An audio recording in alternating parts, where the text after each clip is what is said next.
Hello, nice to meet everyone. Thank you all for inviting me to speak. I'll try to speak slowly and clearly for the translators. Do let me know if I'm speaking too fast. So I'm Paddy. I'm Head of Service Innovation and Experimentation at Steamhouse, which has already been described. It's an innovation centre here in the UK, and we're part of Birmingham City University. I also have my own design practice, which is where I spend the other half of my week. So today I'm going to focus my talk really broadly about design and how we use it at Steamhouse to support businesses and organisations to understand problems and create new products and services in response to that understanding. The first half of my presentation will focus on a process known as design thinking, what it's all about, how it's useful. And then in the second half, I'd like to propose some alternative creative strategies that I think can enrich the design thinking process to help us tackle the complex challenges that we face for tomorrow. Now, I know that many of you on the call are designers. So I expect a lot of what I'll talk about will be quite familiar to you, but I hope you'll find out some useful frameworks, some tools or approaches that can support the work that you do already so well. And I'd love to learn about your practice and your passions and the work that you do when we have a discussion after the presentation. So my plan for the talk is to speak for around 50 minutes to an hour, which is a long time for me. So I'll keep drinking water. Then hopefully you'll have lots of questions and challenges for us to discuss. And Vita, my colleague who works in my team, will join that conversation too. So looking forward to that in about an hour's time. Okay, so this is Steamhouse. This is where we are today. Me and Laura are in the same room in this building in Birmingham, and this is where I spend half of my week. So no doubt you've heard a lot about what we do already. Our colleagues Clayton and Alexa presented a couple of weeks ago, but I'll just give you a quick kind of recap on what Steamhouse is all about. So it's the first of its kind space here in the UK. There's nothing like it in the UK. It's fantastic. It's where businesses, students, academics and public organisations come together from across science, technology, engineering, the arts and mathematics. So that's the STEAM bit. And our aim is to support all these different kinds of people to collaborate on tackling problems by building new products and new service solutions. So essentially, we exist to make innovation happen, which in turn, we hope, will help our economy in and around Birmingham to grow. So here's a little sneak peek inside the building, a little insight into our day-to-day world. So our team is made up of creatives, designers, business strategists, entrepreneurs, and we all look after a program of products, services, programs and events that are designed to support people to innovate and, importantly, also help them to collaborate, network and hopefully find new friendships in the building too.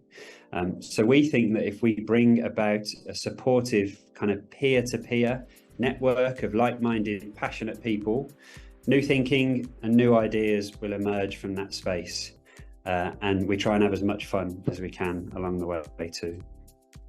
So my responsibility at Steamhouse, and this is where I work with Vita, who's on the call, is to look after our portfolio of innovation services.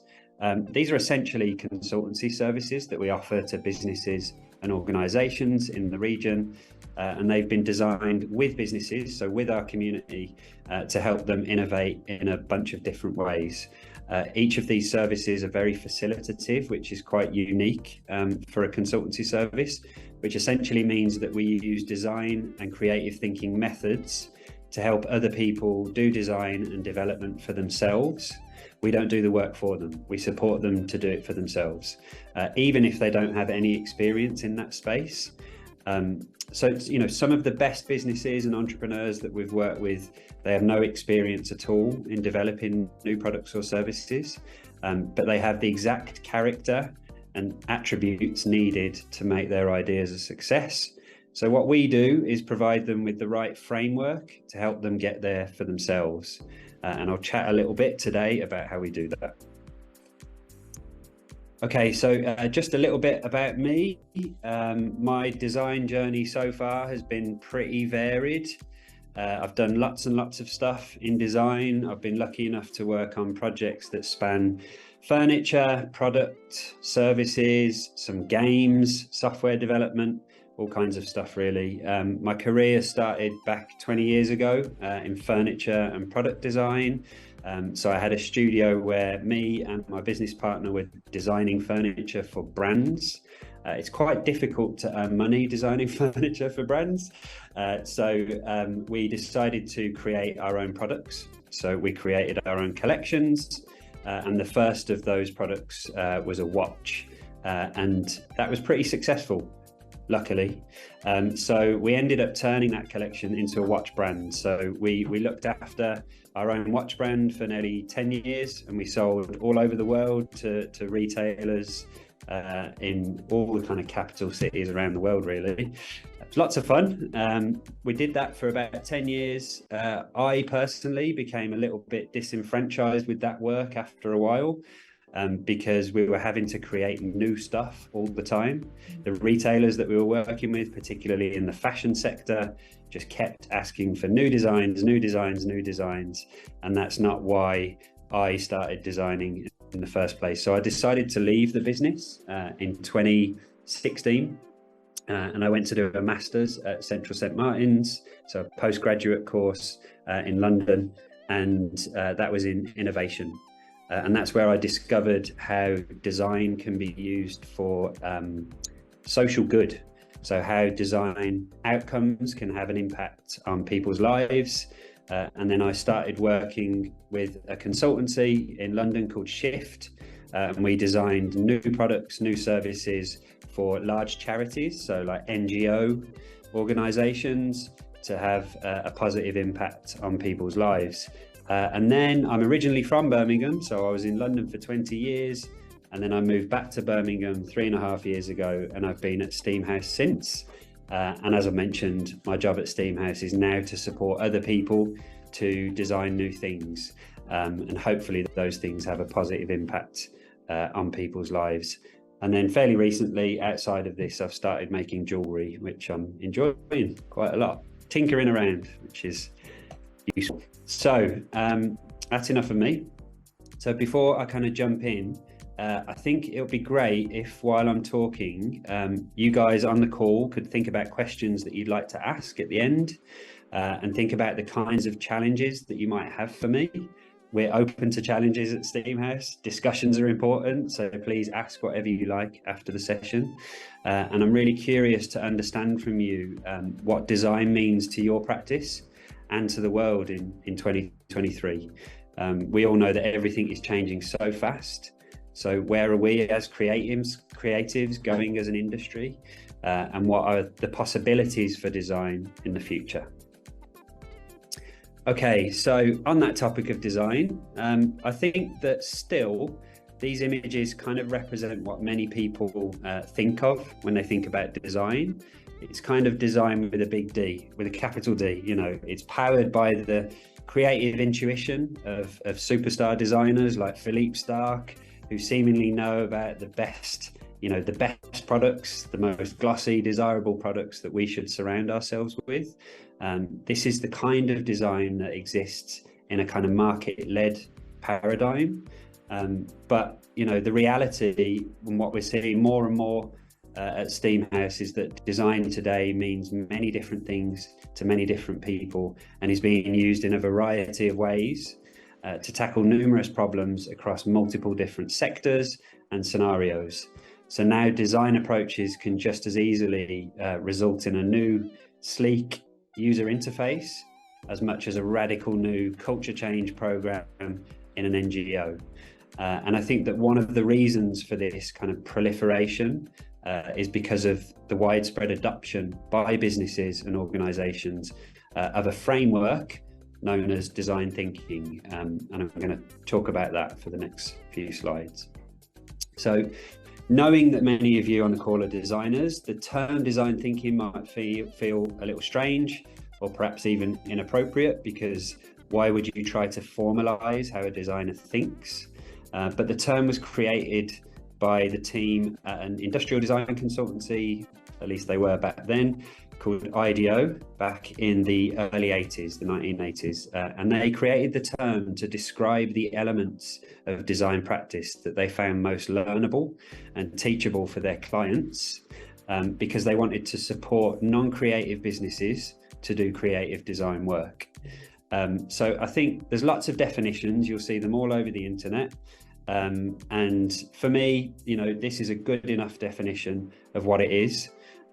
Like most terms, whether you're a UX designer, an industrial designer, social designer, and so on, you'll describe it in different ways. And it is an industry that we have to be mindful of, because there's lots of jargon in the industry. So we try to avoid it as much as we can at Steamhouse. But simply put, it's a non-linear, iterative process that teams use to understand users, challenge assumptions, redefine problems, and then create innovative solutions to prototype and test. I think the important bit in this statement for me is that it's about teams, it's about collaboration, and it's a really useful framework if you're designing with people who are unfamiliar with creative processes. So yeah, that's our starting point. Put simply, really though, for me, design thinking is two things, and they're two things that work at the same time. So at once, it's a process that you can follow with methods and tools that will help you along the way, help your team along the way, but also it's a mindset, and it's important that these are applied in equal measure. Personally, I think that one doesn't work without the other. So it's just as much about process as it is mindset. And we've seen many times at Steamhouse that the process hasn't worked because the group of people that we're working with don't have the right mindset. So let's start with the process side. Again, you might see a few variations on this, but design thinking is commonly described in 5 stages. The first is discover, then define, then ideate, which I like to call idea generation because ideate isn't a real word, and then prototype, and then test. And what's important to understand is that although it's visualized as a linear process that's step by step, it's rarely a linear process. It can be really messy, and that's okay. And at any stage, any given stage in the process, you and your team might need to loop back to improve your understanding and start the process again. And again, that's okay. So this is a helpful framework, but in reality, it can look a lot different to this. So for instance, a team might come up with an idea that you think solves a problem, but once you prototype and test it with people, you might find that you're trying to solve the wrong problem and that you need to loop back to the define stage to define your problem again, re-understand what it is that you're trying to solve. Now, as I mentioned, onto mindset, the process simply doesn't work without the right mindset. And these are characteristics and attributes of teams that we've seen are most successful in solving problems using design thinking. And the first one is probably the most important mindset to have throughout a design thinking process, and probably the one that you'll hear most often when people talk about design thinking, and that's empathy. Pretty simple, really. It's all about kind of trying to reduce your ego a little and listen to other people more. Do your research, understand the people that you're designing with, that you're designing for. Have empathy with your colleagues, have empathy with different people that have different types of brains in your team to be able to work through a design process. It's super, super important to have empathy throughout the design process. After that, optimism. This can be a tricky one because design and development processes are very difficult, especially when you're working with lots of different people, lots of stakeholders. And so it's important to remain optimistic. Not all of us are optimistic. I wouldn't say that I'm the most optimistic person in the world, but who is in your team? Figure out who could be your champion for the process and follow those champions. The next one is about embracing ambiguity.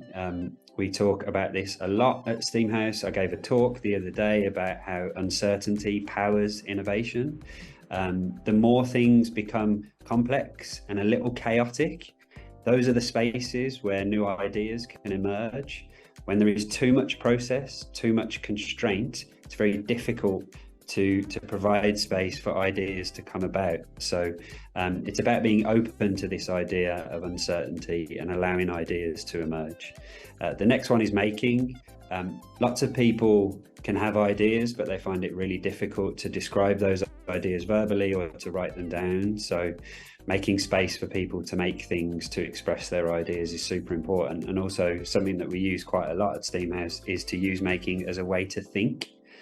So it might not be about making the design outcome, the product or service, but it could just be about making a thing that enables you to have conversations because you're slightly distracted making.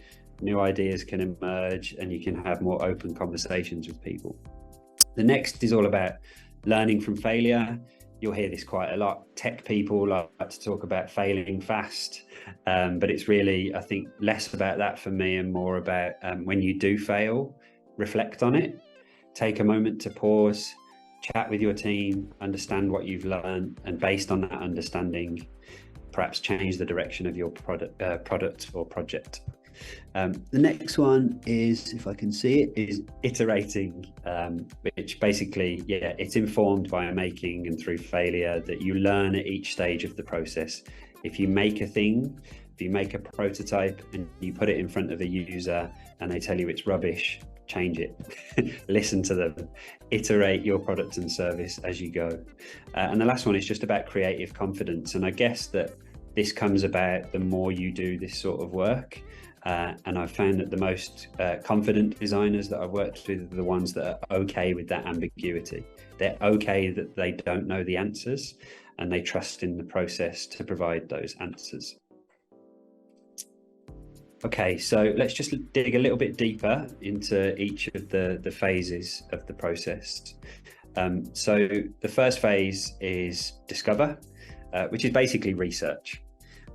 So this is all about empathy and understanding. Empathy provides the critical starting point for your design thinking journey. And so the first stage of the process is spent doing your research, getting to know the people that you're designing for and with. And this means observing and engaging with people's everyday lives and experiences in order to understand them on a psychological but also an emotional level. So when a team is working on a design project, it's essential, as I've mentioned, to throw away your assumptions, quieten down your ego, and focus on what you know about your users or customers' needs, wants, and desires. And on each of these slides, I've added in some tools or methods below the bubble on the left-hand side. And these are tools and methods that you might use in a design thinking project that could be useful to you. There are hundreds more. These are just a few examples that are particularly useful. I think the most important one for me here is ethnography. Maybe a bit jargony, that word. My lecturer on my master's used to call it deep hanging out, which I quite liked. So hanging out with people, observing them, understanding them because you spend time with them and you spend time observing their behaviors. I worked on a project a few years ago where we were redesigning a food purchasing experience for families to help them make healthier food choices. And I spent a lot of time following families around supermarkets. So it can take you into strange places, but it's super useful, super valuable to do that kind of deep hanging out. Okay, so phase 2 is define. It's the definition stage. So once you've done your discovery, you've done your research, you need to define the problem that you're working on. We probably spend more time at Steamhouse helping people define the problem than anything else.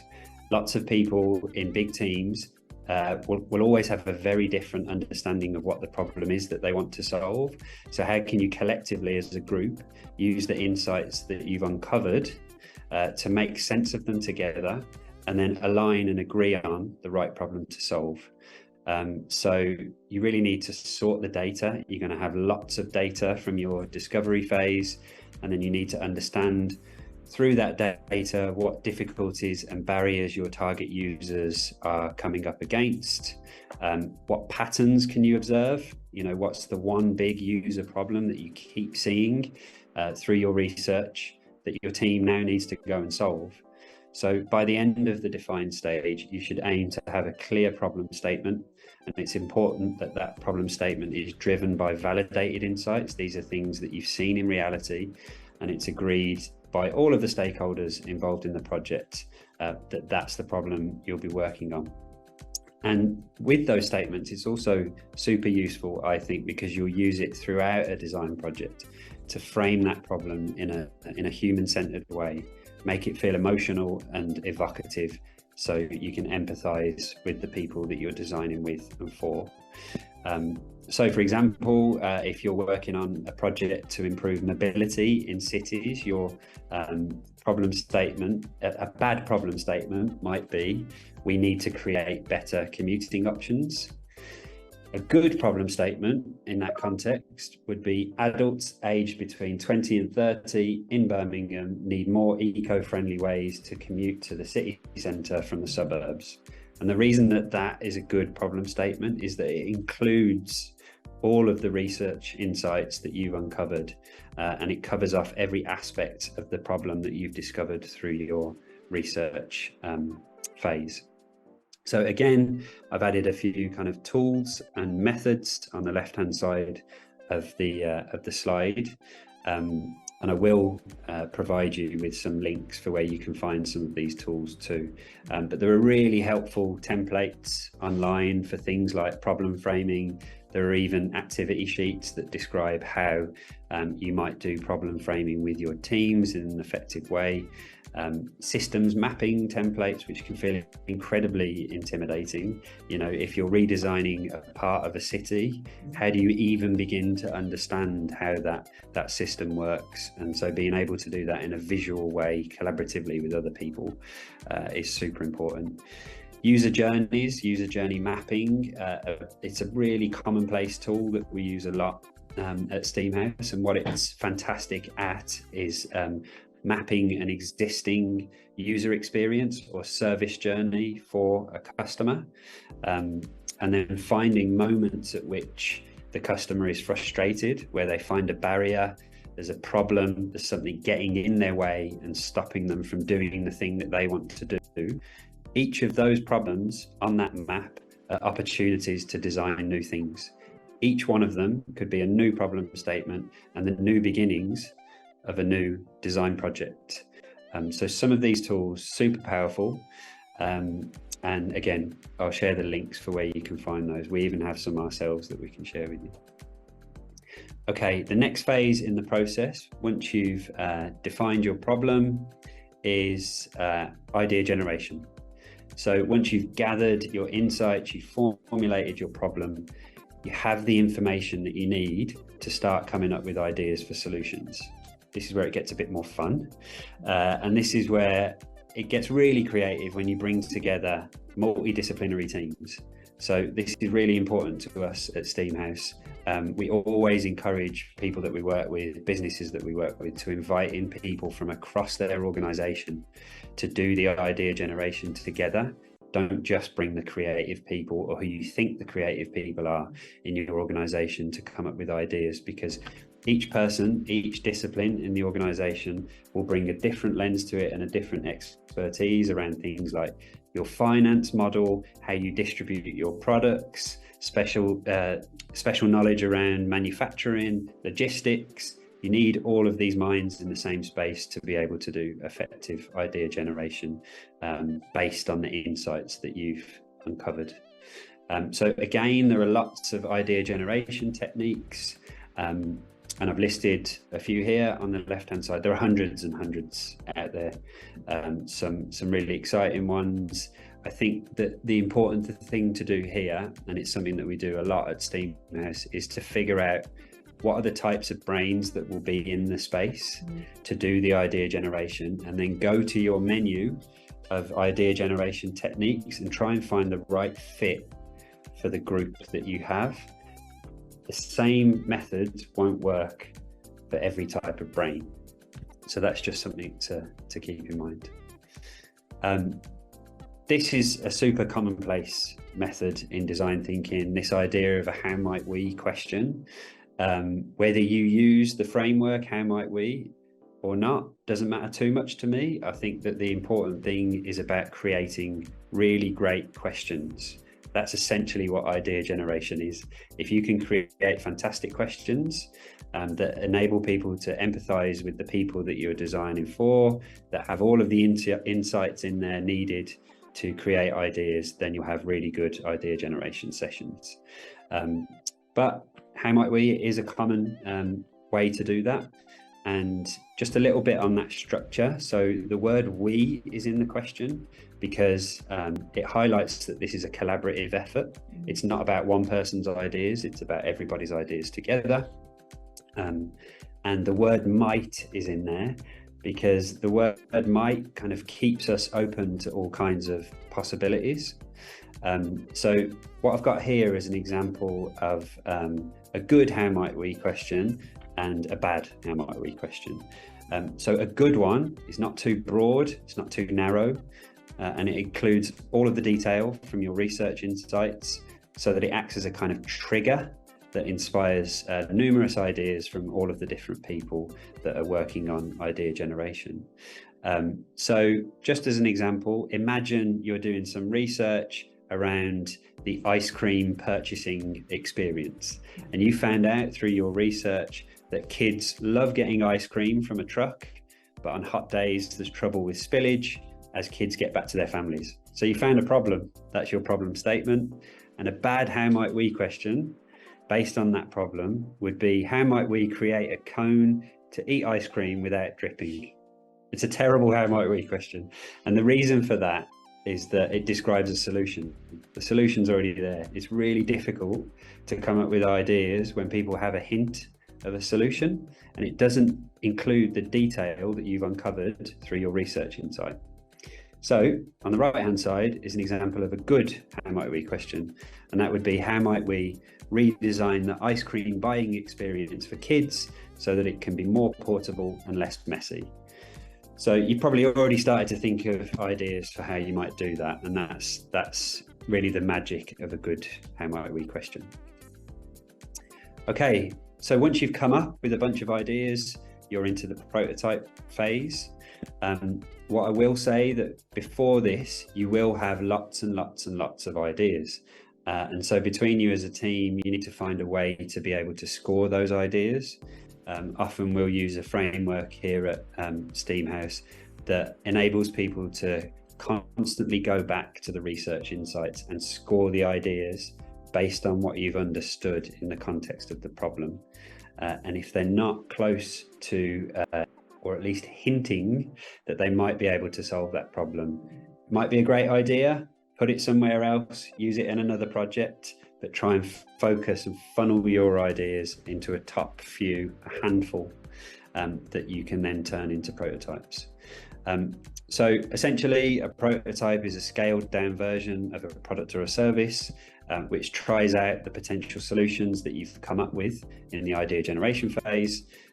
And prototypes are really good for putting ideas to the test with people, everyday people, and they'll highlight the design constraints and the flaws in your ideas. And this is super important. And I mentioned earlier, being open, embracing uncertainty, being okay with failure. This is the moment at which all of that will happen. You could have an idea, build it, put it in front of a customer, and it just doesn't work. And that's okay. It's actually probably the most meaningful part of the design process so far, because it will suggest to you what you need to do next to be able to build a better product or service. So depending on how your ideas perform, they might be accepted, they might be redesigned, or they might be rejected completely. And you might have to loop back to your research phase. And again, that's okay. It's part and parcel of doing this sort of work.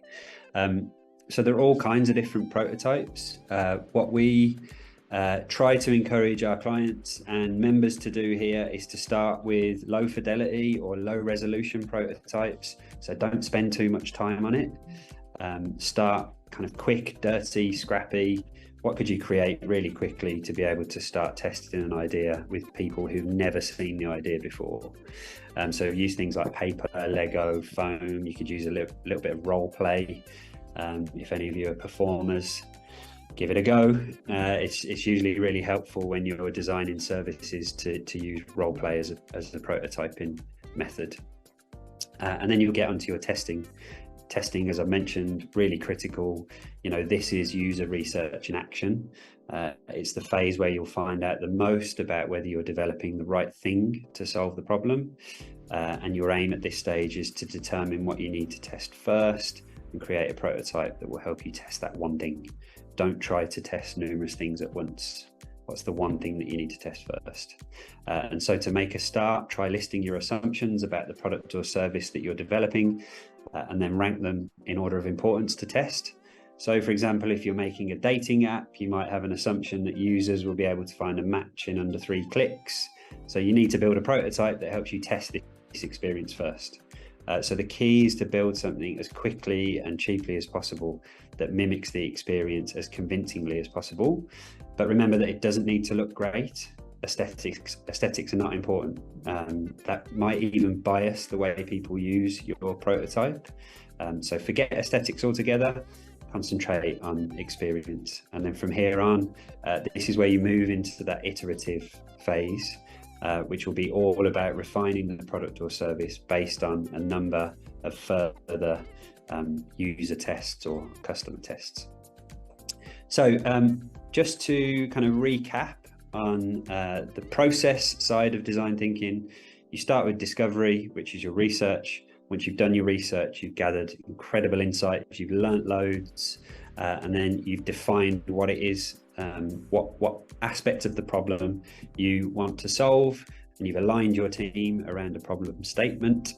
Then you'll move into idea generation, and that's all about creating really great questions to help ideas spring from the research insights that you've uncovered.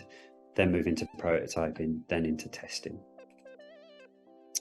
Okay, so after all that, this is kind of my preferred description of what design thinking is. It's all about creating great experiences and outcomes that meet the real needs of everyday people. So it's about solving problems in a human-centered, creative way with other people. And as I mentioned at the beginning, that's the key bit for me. This is about collaboration. It's about designing together, potentially even designing with users, with customers. And design thinking is a great framework to do that. So why does it matter? Why does it matter in 2023? It's been going for a while. I think now actually it's kind of more difficult than ever to understand what problems need to be solved.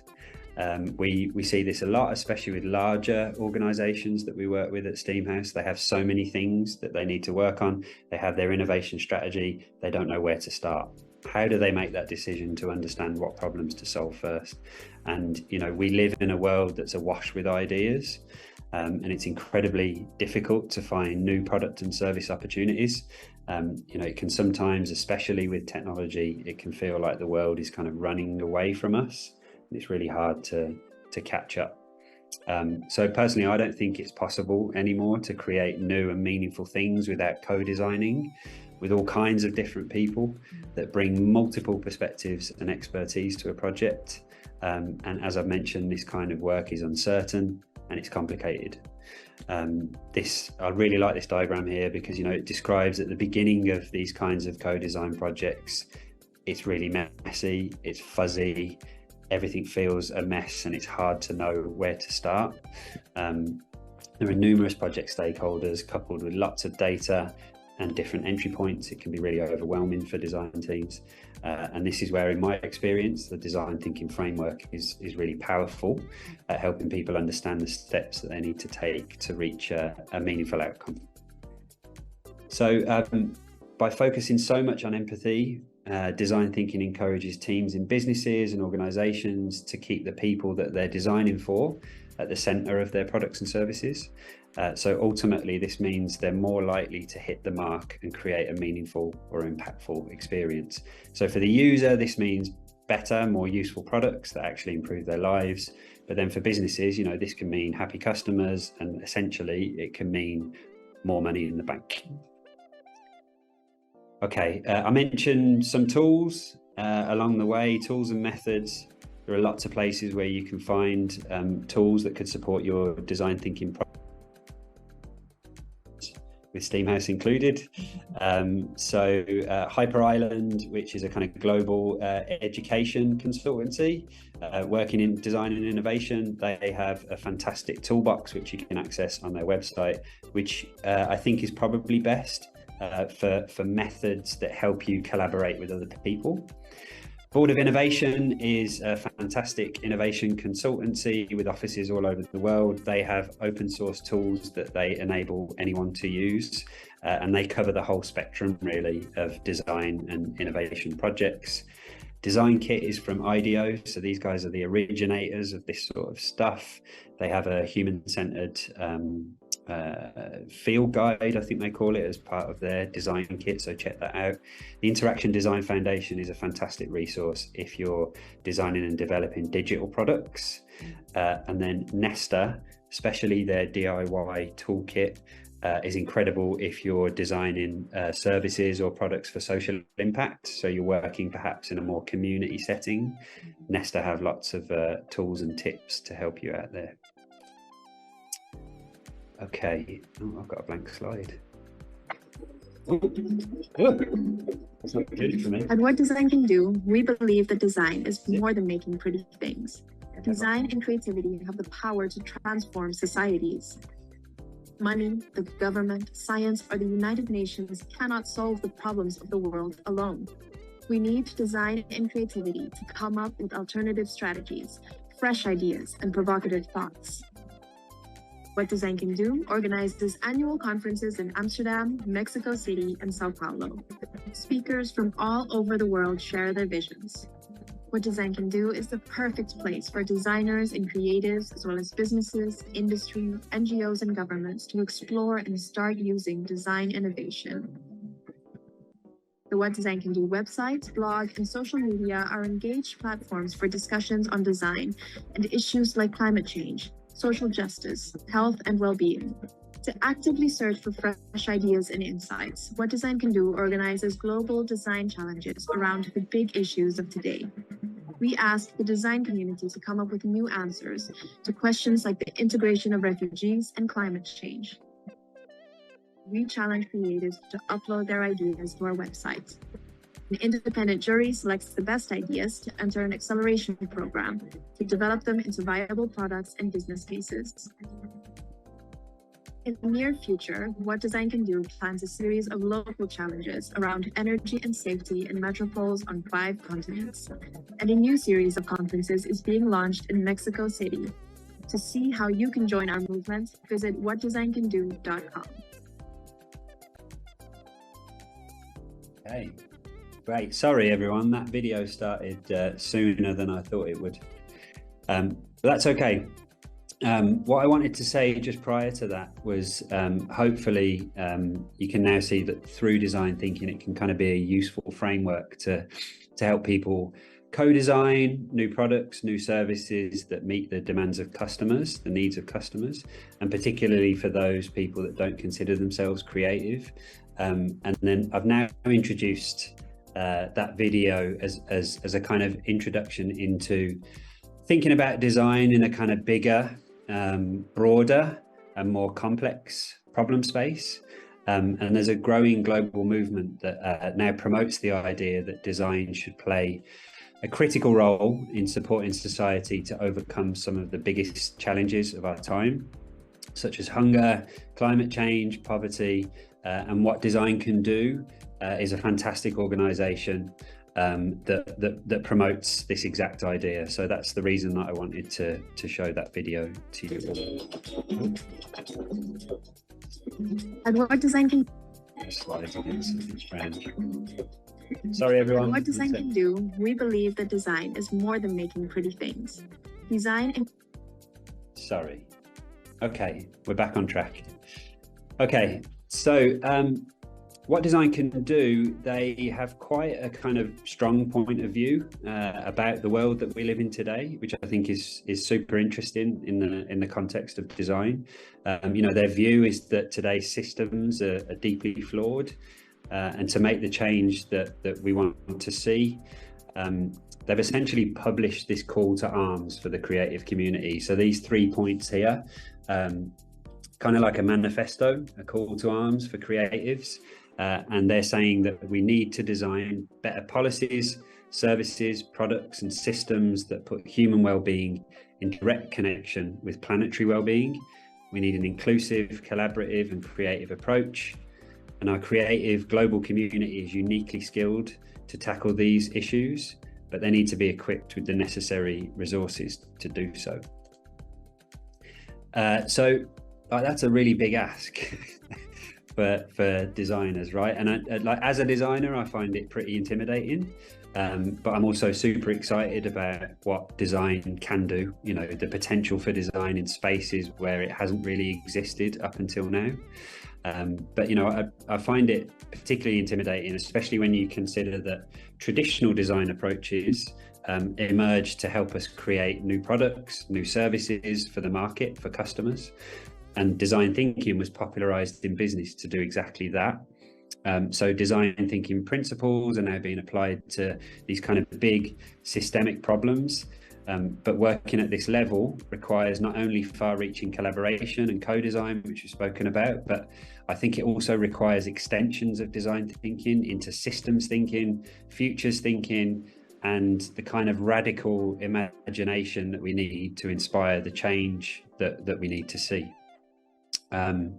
And, you know, organizations like what design can do, they argue that designers with their empathic approaches are just as suited to solve humanity's big problems as traditional strategists, business consultants, government policymakers.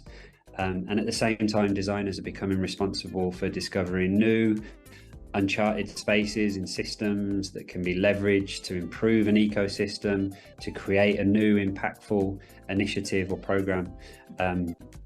But for this to work, is design thinking, is that process good enough? So in many corners of the internet, and particularly within design discourse, which is lots of designers talking to each other, which sometimes isn't that helpful, design thinking or human-centered design can get quite a bit of criticism. So I wanted to talk about that a little bit today. And the first criticism is that design thinking is superficial and uncreative. So this idea that you can create a perfectly usable app or you can improve a service experience for somebody, but are you imaginatively solving a complex problem in a meaningful and inclusive way?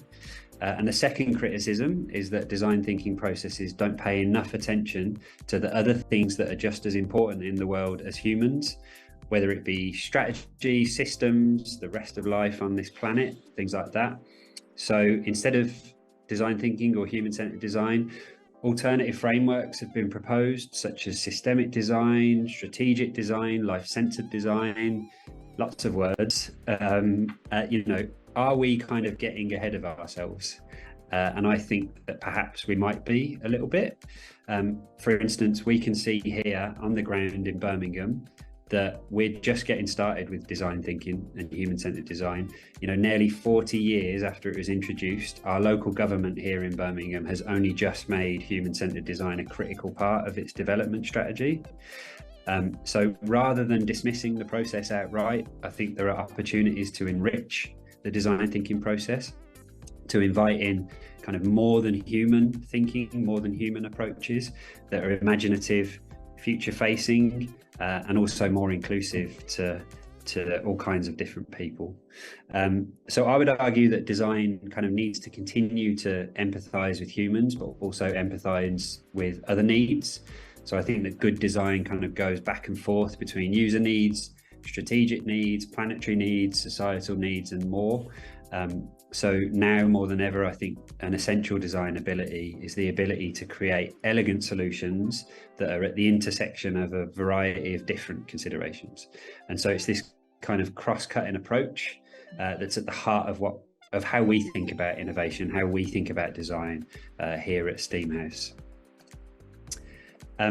That said, in the reality of day-to-day design projects, how can we as designers, creatives, managers, how can we possibly empathize with and design for all these different needs? I think that one way to do that is to kind of reposition the role of the designer. And so to support that, I wanted to introduce this idea of the good enough designer as a bit of an antidote to the designer as an author who's responsible for all these different needs. And it's an idea that's emerged from a design studio and research centre in London, and they're called Design Against Crime. They do fantastic work, check them out if you can. And they've helpfully listed a set of behaviours based on their research that represent how the good enough designer approaches a complex design project, particularly when designing for social or societal impact, so working on these big complex challenges. And so they describe that the good enough designer does not have ultimate power over the outcome of a design process. The good enough designer is responsive to societal challenges rather than being responsible for them. The good enough designer leverages available resources to work with people to find ways to address societal problems.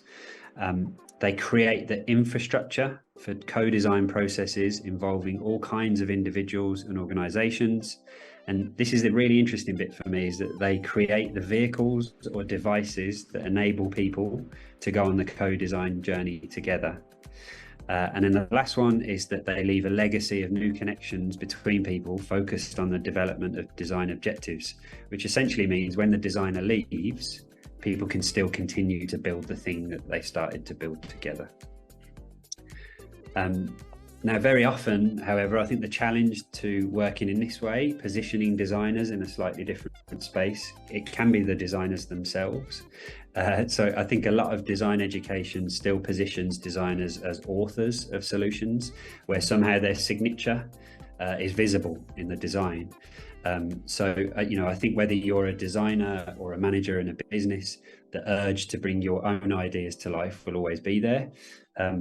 However, I think the best designers that I've worked with in recent years, they take responsibility for designing the space for good design to happen with other people, instead of focusing on authoring the solution.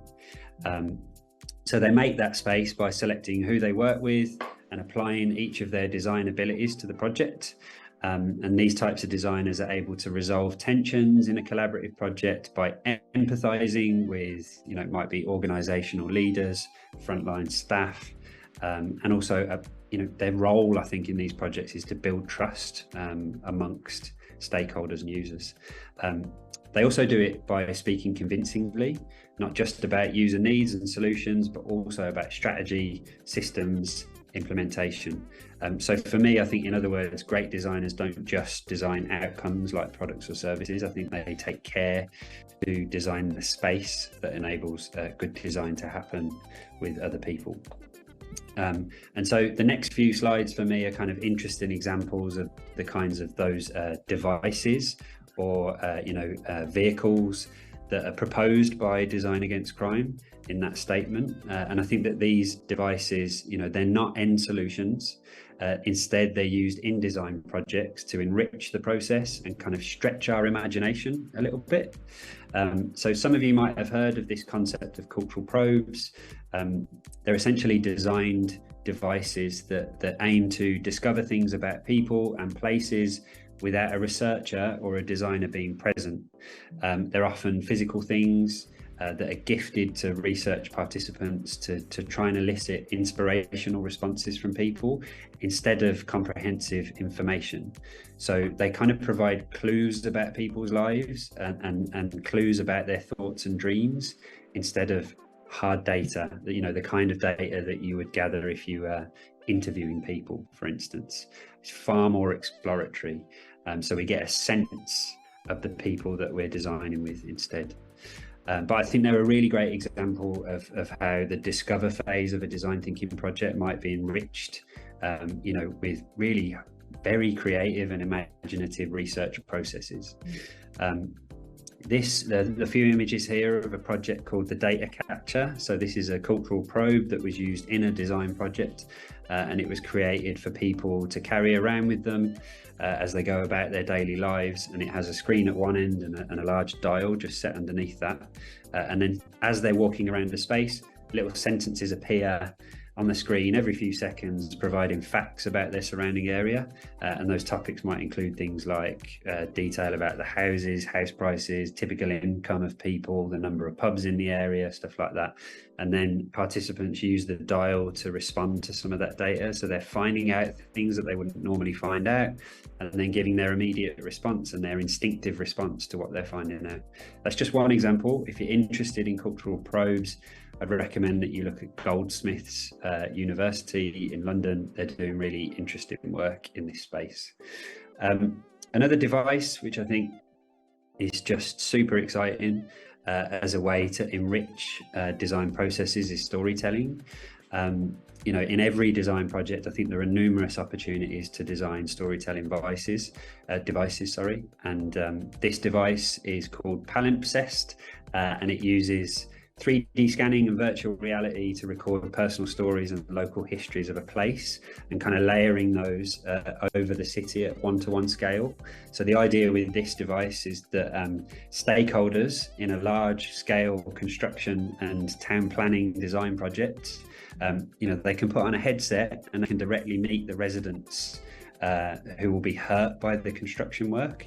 So they get a real kind of emotional sense of the plight of the residents in the local area.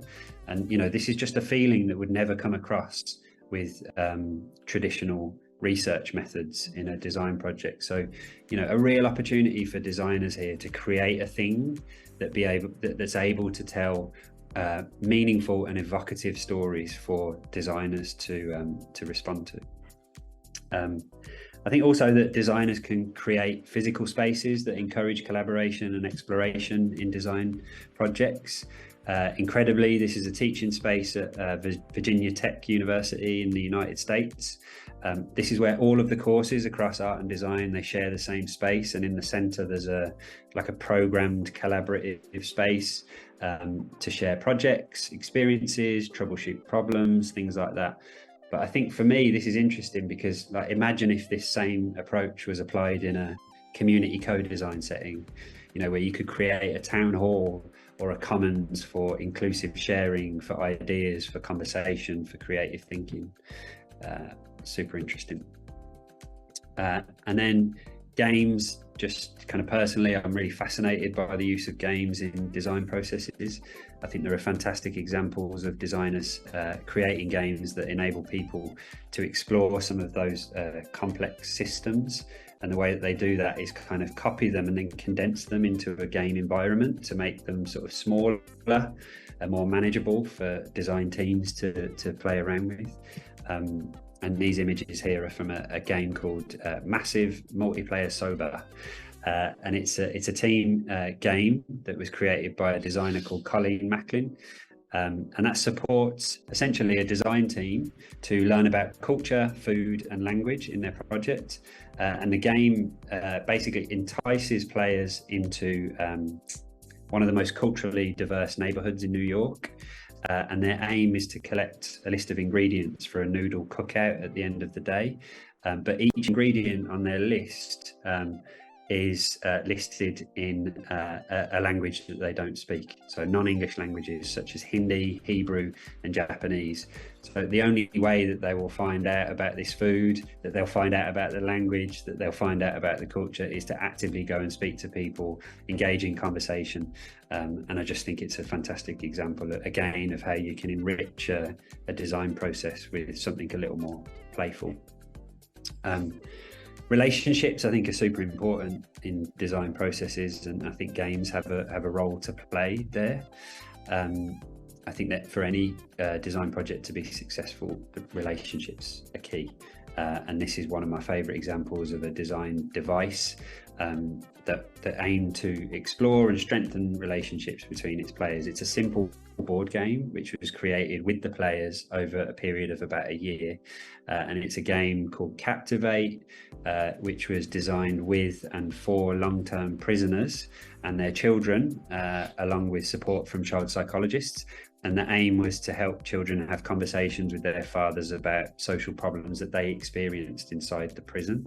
And the way that they did that, if any of you have played Monopoly, the game is based on Monopoly, but instead of buying houses or properties, your aim in the game is to forge alliances with different types of prisoners. And so you start with the petty thieves, and then you make your way around to the more serious prisoners as you move around the board. And now, interestingly, this game has been manufactured, developed, and it's now been implemented in all of the prisons in Denmark. So children, when they visit their parents, they use this game to help have conversations about that experience. Okay. So another device which I think is super interesting is all about kind of designing things from the future. I think this could be a really powerful way to provoke conversations and inspire imaginations about what might be in a design project. And I think it can be particularly useful when used in that idea generation phase. So things like speculative design, design fiction are approaches that are becoming popular ways to do this.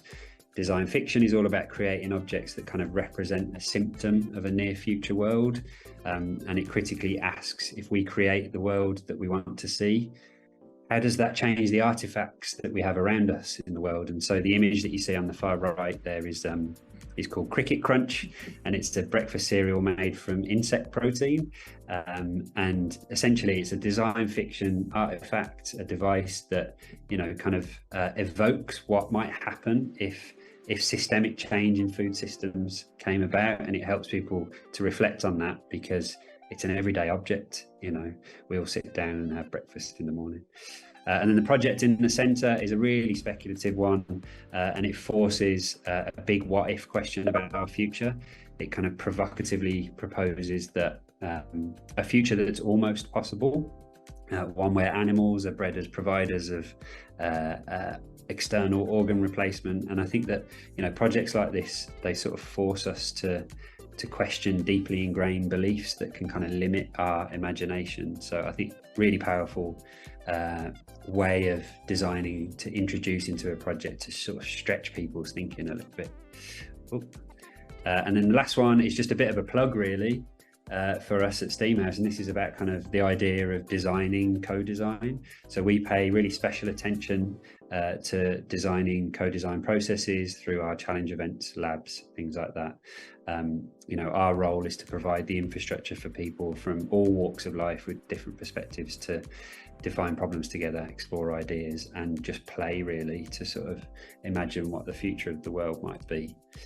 And then a few takeaways from me just to wrap up the talk is, you know, design thinking I think is super powerful, still really valid, and I think it's really useful as a foundational framework, but I think it gets exciting when it could be stretched a little bit. And one way to do that is to design devices that kind of enrich the design thinking process for you and your co-designers. Importantly, number 3 is all about kind of making use of what's already there. So finding out who has the skills, where are the resources, and work with those people and those things to do the design work instead of starting at the beginning. And then the last bit, really, do what you can as designers, but don't try and do it all, because that's good enough. And finally, just recommended reading, which I'll share, and we can share links to these two around play, speculative design, design thinking, all sorts. And then that's me. Thank you, everyone.